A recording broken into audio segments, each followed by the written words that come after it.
Right, now I'm going to have to get violent. These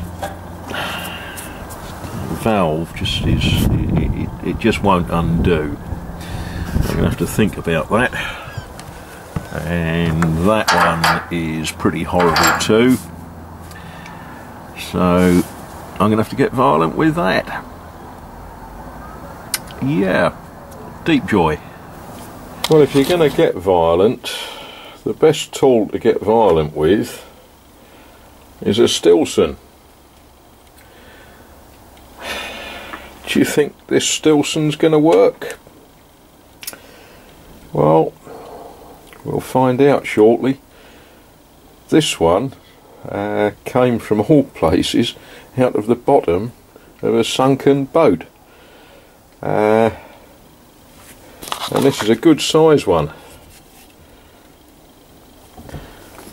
This thing, it's described as a heavy duty thing. Again, a master wrench. Horrible thing. I don't like these because these will destroy any shaft or stud that you undo. But I've got a bad feeling that I'm going to be using it before the day's out.